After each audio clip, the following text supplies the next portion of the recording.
Кыргызстандан чыгарылган $700 миллион же Матраимовдордун айланасындагы чуулуу окуя. Мындан 2 күн мурун 5-канал Азаттыктын бир нече апта мурун жарыялаган Кыргызстандан чыгарылган миллиондордун изи аталышындагы иликтөөсүнө улай даярдаган материалын көрсөттү. Азаттык иликтөөсүндө көрсөткөн документтерде Айеркен Саймайти Түркиядагы банк аркылуу Бишкектеги Халык банкындагы Исмаил Матраимов атындагы фонддун эсебине 2017-жылы $500 миң жана $730 миң которду деп айтып чыккан эле. Журналист Элнура Алканова Айеркен Саймайти жана ал которгон каражаттардын документтериндеги дал келбестиктерди иликтеп чыккан. Анын баамында бир топ документтерде Саймайтинин колу латын стилинде коюлган, ал эми эки башка банктерге коюлган колу көчүрүп койгондой, аябагандай окшош. Журналист Азаттыктын иликтөөсүндөгү документтердин скриншотторуна көңүл буруп, 3 мүнөт 30 секундтагы Айеркен Саймайтинин колу Кытай иероглифтери менен коюлганын байкаган. Видео тасманын 27-мүнөтүндө Али Токтакунов башка документтерди көрсөткөн. Анда латын стилинде коюлган колдор байкалат. Журналист Элнура Алканова ал кол тамганы Яндекс фотонун издөөчү ресурсуна салганда таң каларлык маалыматка туш болгон. Яндекс ал кол тамганы кароосуз калган иттерди багуучу SPCA Флорида фондунун жетекчиси Адам Стенфилдке экенин көрсөткөн. Ал өзүнүн бир ачык катында ушул колун коюп жарыялаган. Азаттык аны өзүнүн иликтөөсүндө Саймайтинин колу деп ишендирет. Журналист аталган SPCA Флорида фондуна байланышып, кол тамганын ээси чындап эле ушул компанияда иштегенби деп суроо салып көрүшкөн. Жыйынтыгында анын учурда иштен чыгып кеткени белгилүү болду. Кол тамгалар 2015-жылы эле коюлганын интернет архив далилдеп берген. The problem is that somebody used his signature what published on your website.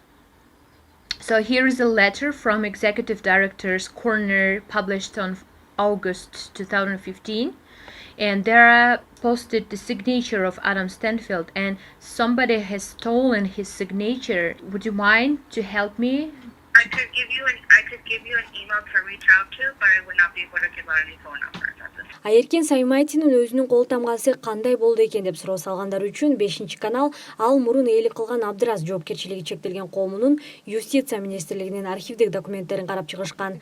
Анда ал араб стилинде кол койсо, экинчи барагында башта айткан Кытай иероглифтери менен коюлган кол байкалат. 5-каналдын журналисттери Али Токтакуновго кайрылып, документтерди кандай жол менен текшерип алганын сурашкан. Журналист ачык жообун кийинчерээк берерин айткан. Кыргызстандан чыгарылган ошол $700 миллион Матраимовдордун үй-бүлөсүнө тиешелүү деп айтууга жетиштүү далил табылдыбы деген суроого Али Токтакунов ой бүгүн берүүсүнүн эфиринде төмөндөгүчө жооп берген. Мындайча айтканда, сиздердин толук акчаңыздар болбосо дагы бизде журналисттерде шектенүү пайда болду. Ошол акчага Матраимовдордун катышы бар окшойт, документтер көрсөтүп атат деген. Мына ошол.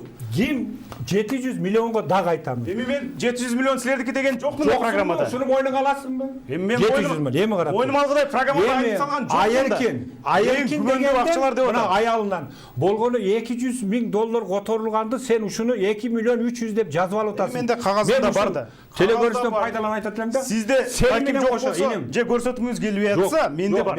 Жок, көргөзөбүз, бирибизге көргөзөлү. Көргөзөбүз. Азаттыктын иликтөөсүнүн 20-мүнөтүнөн кийин РМ спорт клубу тууралуу айтылып, анын 2011-жылдан бери салык төлөбөй, 2017-2018 жылдары 150 миң сомдой төккөнү айтылат. Эгерде Юстиция министрлигинин сайтына баш бага турган болсок, спорт комплекс каттоодон 2016 жылдын ноябрь айында гана өткөнү жазылат. Бул маалыматтар элдин оюн бурууга болгон аракет сындуу тур калтырды. 5-каналдын эмгек жамааты Токтакуновдун кагазында жазылган Стамбулдагы Иш банкына барып, Кыргызстандагы Медиа Фокус фондуна каражат которушкан. Акча которуунун заявкасы шартка ылайык өз колу менен толтурулуп, банктын ишкеринде калган. Аягында берилген квитанция менен Азаттыктын документтерин салыштырганда бир топ айырмачылык ортого чыккан. Соңунда Азаттыктын өздүк булактары берген документтер канчалык деңгээлде чындык жана алар жалган маалыматтарды берген болушу мүмкүнбү деген ой келет. Эгерде бул маалыматтар жалган болуп тасыктала турган болсо, Али Токтакунов мыйзам алдында жоопко тартылабы деген суроо коомчулукту кызыктырууда.